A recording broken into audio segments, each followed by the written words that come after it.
अगर आपको 14 अगस्त 1946 याद होती तो फिर आपकी ये अप्रोच नहीं होती। जो लोग आज बंगाल में मातम मना रहे हैं, जो आज बंगाल में सरकार को कोस रहे हैं, इन्होंने छोड़ दिया। क्या वहां डंडा लेके खड़ा हो जाए योगी मोदी? समाज की क्या जिम्मेदारी है? समाज तो बोलना भी नहीं चाहता। 14 अगस्त 1946 को उसी बंगाल में शहीद सैयद सोहरावर्दी बंगाल का चीफ मिनिस्टर था। और जब तक मैं बोल रहा हूं आप गूगल कर सकते हैं। सोहरावर्दी ने बंगाल में मुस्लिम लीग के कहने पे, क्योंकि वो मुस्लिम लीग का चीफ मिनिस्टर था, जिन्ना के डायरेक्ट एक्शन पर पहला भारत के अंदर डायरेक्ट एक्शन हुआ। 15,000 हिंदुओं को मारा, पुलिस को 2 दिन की छुट्टी दी गई, सड़कों पे, स्टेशनों पे, बस स्टैंड पे हिंदुओं की लाशें पड़ी हुई थी, कोई पूछने वाला नहीं था। उनके ही नेता कुछ दिल्ली में राउंड टेबल पे डिस्कशन कर रहे थे सत्ता की हस्तांतरण को, कि पाकिस्तान कैसे बनेगा। उन्होंने चारों तरफ वो पोजीशन की कि एक निगोशिएट करेगा, 46 में चुनाव भी होगा और डायरेक्ट एक्शन भी होगा, कि आप पे दबाव बना रहे। इसलिए 46 का इलेक्शन का रिजल्ट आपको नहीं पता, 46 की वो घटना आपको नहीं पता चली, उसके कारण साल भर में पाकिस्तान बन गया और हम भूल गए। फिर पाकिस्तान बन गया, फिर हम शुरू हो गए, भारत माता की जय, हिंदू मुस्लिम भाई भाई, सारे धर्म बराबर हैं, मजहब नहीं सिखाता आपस में बैर रखना, हिंदी है हम वतन है हिंदुस्तान। क्या वाह वाह वाह, क्या खूबसूरत है बात। ये सब झूठ क्यों आपने बोला? और हम आज भी बोलते हैं। हमारी समस्या हमारे अंदर है, कोई दूसरा जिम्मेदार नहीं है। अगर आपको नहीं भी बताया था तो आज दुनिया में बड़े सारे लोग आपको बता रहे हैं, और इस संचार क्रांति ने आपके अंदर बहुत सारी चीजें ऐसी पहुंचा दी हैं जो आज से 20 साल पहले मुमकिन नहीं थी। इसलिए राष्ट्र क्या है, देश क्या है, हमें नहीं पता, धर्म क्या है, मजहब क्या है, हमें नहीं पता। इसलिए हमारा यूथ इंटेलेक्चुअली विरोधियों को काउंटर नहीं कर पाता। इसमें कोई हिंदू मुस्लिम की बात नहीं है, इसमें इस बात का ज्यादा जिक्र है कि आपके दुश्मन ने नैरेटिव बनाए, 21 लाख लोगों की लाशों पर यह देश बटा, भारत बना, और हम 47 के बाद से हमने एक झूठा और मक्कारी का नारा लगाया, सारे धर्म बराबर हैं। इस बात में कुछ गलत बात नजर आती है आपको? सारे धर्म बराबर हैं जैसी बात में कोई गलत या अच्छी बात नजर आती है आपको?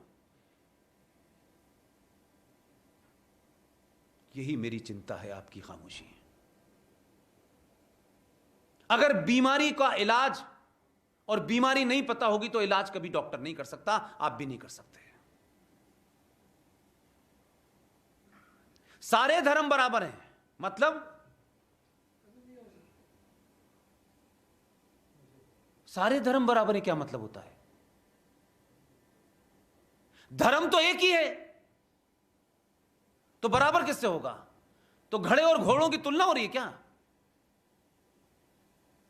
इसलिए इंग्लिश के वर्ड रिलीजन का हिंदी में ट्रांसलेशन हमारे मक्कार लोगों ने किया और कहा कि इंग्लिश में इसका ट्रांसलेशन जब हिंदी में होगा तो धर्म होगा। तो हम जिस धर्म को मानते हैं, हम जिस फिलॉसफी को मानते हैं, जिसे हम धर्म कहते हैं, वो मजहब की तुलना में नहीं खड़ा हो सकता। मजहब क्या है? मजहब कोई पैदा होता है, उसके पैदा होने की भी डेट है, उसका एक कोई पैगंबर होता है, उसकी भी डेट है, उसका भी कोई नाम है, उसके भी पैदा होने और मरने की डेट है। जिस सनातन को आप मानते हैं वो कब पैदा हुआ, उसका कौन पैगंबर है, बता सकते हैं क्या? तो तुलना आप किसकी कर रहे हैं? तो जब ऐसी गलत तुलना आप करेंगे तो आप दूसरे के नैरेटिव में फंसेंगे।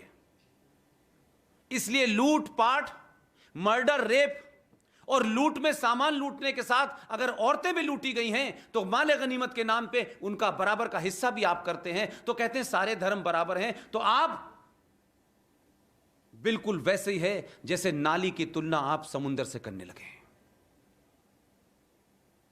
लेकिन हम कर रहे हैं। मजहब नहीं सिखाता आपस में बैर रखना। ये कितना खूबसूरत शेर है।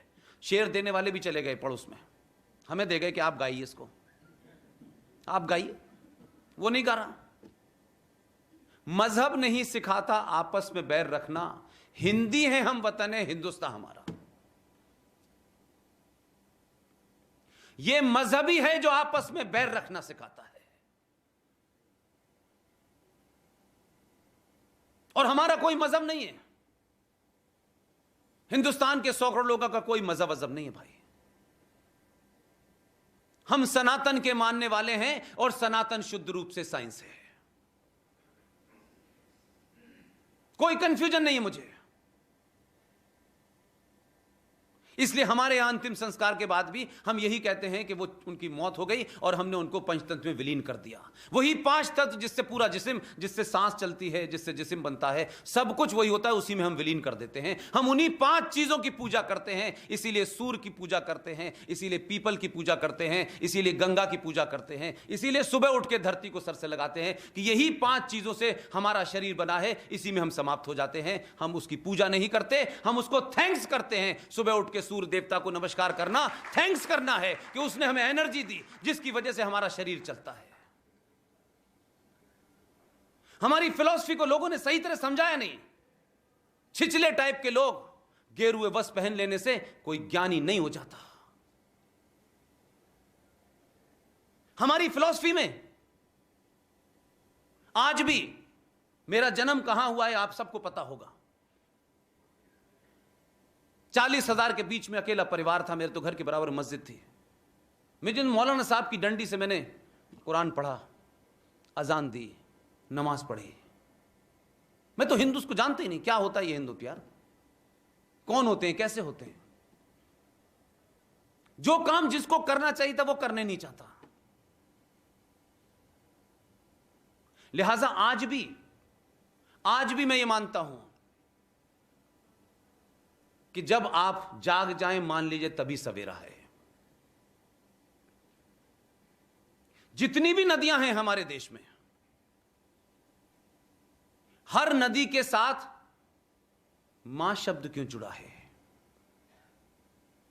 गंगा मां, सरस्वती मां, फलानी मां, हर नदी के साथ क्यों जुड़ा हुआ है? कभी इसको विचार किया है आपने? आप आम के पेड़ की पूजा क्यों नहीं करते? नीम की पूजा क्यों नहीं करते? आप पीपल की पूजा क्यों करते हैं? और इस पूजा का जो नैरेटिव बनाया आपने, वो इतना खतरनाक बनाया है कि जब आप किसी भोले भाले बच्चे को समझाएं तो उसकी भाषा में समझाएं। आज के यूथ को जिस भाषा में समझाना चाहिए था आपने नहीं समझाया। इसलिए आपका यूथ ये कहता है और आप ये कहते हैं आज हमारी बच्चे हमारी बात ही नहीं सुनते हैं, वो पूजा में ही नहीं बैठते हैं, उनको पूजा का शौक ही नहीं है। आपने पूजा करने की बात उससे कही कब? और पूजा का मतलब समझाया क्या आपने? आपको खुद पता नहीं, आप बच्चों को क्या बताएंगे? इसलिए उन बच्चों को इसलिए तकलीफ होती है कि वो जो उनकी भाषा है, जो कम्युनिकेशन की आपकी स्किल होनी चाहिए, उनके साथ कम्युनिकेट ही नहीं करते आप। इसलिए समस्या खड़ी होती जा रही है। आपका यूथ आपके घर में आपके संस्कारों का ही विरोध कर रहा है और वो सही कर रहा है। आप जिम्मेदार हैं इसके लिए, मैं जिम्मेदार हूं इसके लिए।